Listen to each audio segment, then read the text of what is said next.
Martin from the Philippines. We're here in Real Talk Lifeline. So, welcome to the Money series. And in this episode, you are watching Is Money Spiritual?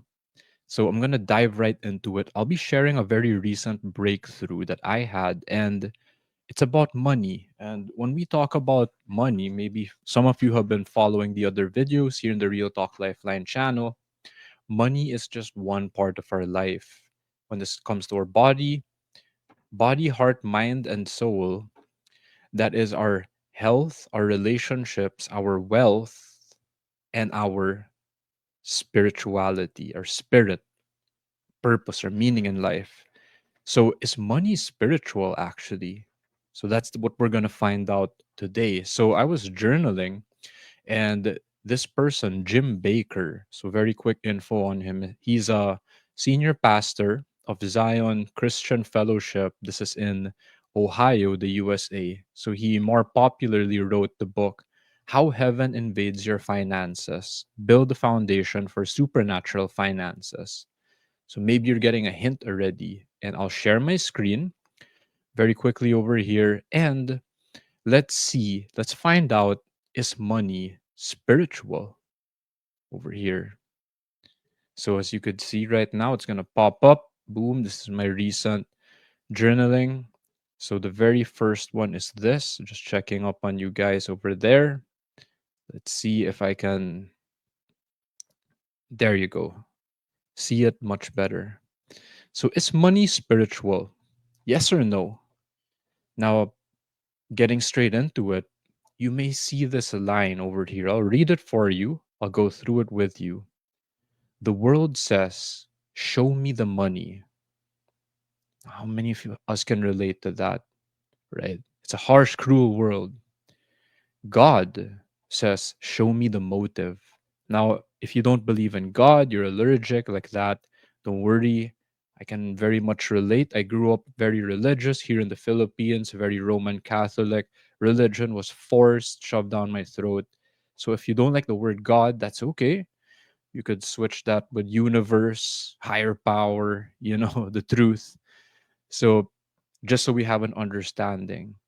So God says, show me the motive. What does that mean? The world says, show me the money. We get that. God says, show me the motive. So Proverbs says, this is part of the Bible, like a spiritual text, says, wealth quickly gained becomes a curse. So I like this line because around 2016, when I first attended estate planning seminars, and then in 2018, I became a certified wealth planner. I took the course.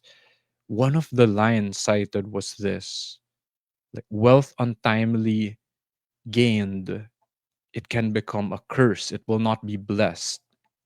So what does that mean? Usually in estate planning, that involves inheritance. So what happens to lottery winners, people who are given a lot of money? Why does it become like that? So this is why. You see trust fund babies. So trust fund babies are the children of very wealthy people who have big investments, trust funds, right, mutual funds, whatever, and they give it to their child, a large amount of money. So the trust fund babies, they're a hot mess, is because wealth quickly gained becomes a curse. Why? You have to have the weight bearing capacity to carry that load. So literally, it's like if you hand someone a very heavy weight in the gym and they cannot carry it, they can they can just not drop it. If it's a bench press, it might crush their chest, their lungs, right? So next line, God's more concerned that you become the kind of person who can carry the weight of blessing. Why? Without it crushing you. So this is not money anymore. Blessing can mean a business. Blessing can mean power. Blessing can mean access. It can mean anything which requires a higher level of responsibility or ability to handle it without it crushing you. So he's actually more concerned about the person that you become than the number of zeros in your bank account. So I could relate to this because when I was growing up, around 13, 14 years old, I got into guns. Now, if you don't have the capacity or ability to use it responsibly, you can very easily kill yourself or accidentally negligence or ignorance end up killing someone else.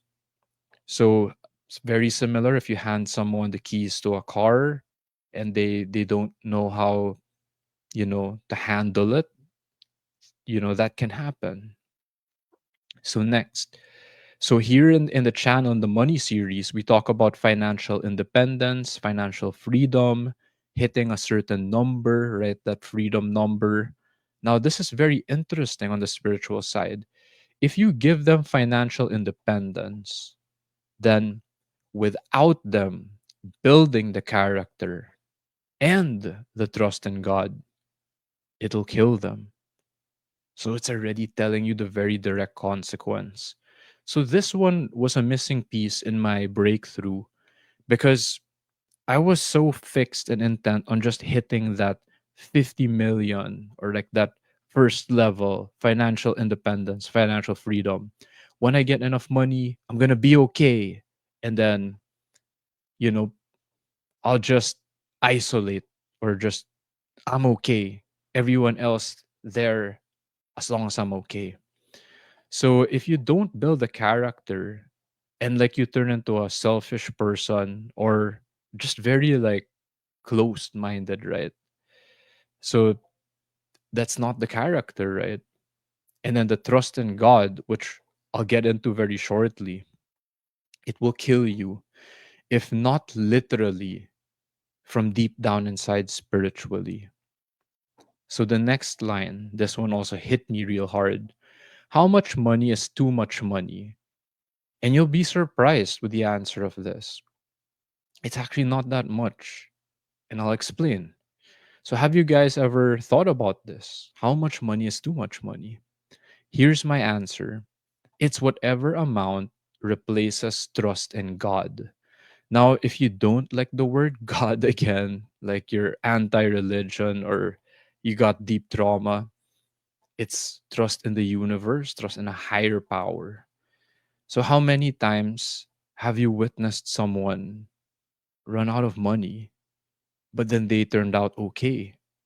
Or how many, more interestingly, how many of you have ever met someone who's very rich? They have a lot of money, but they're not happy.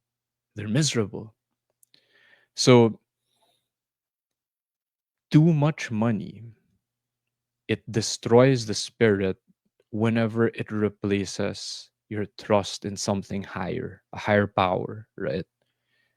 So, the last journaling post that hit me is this: then how much is enough, right? Or what is prosperity? What is true wealth? So, so that's my definition of prosperity. One, you have more than enough resources.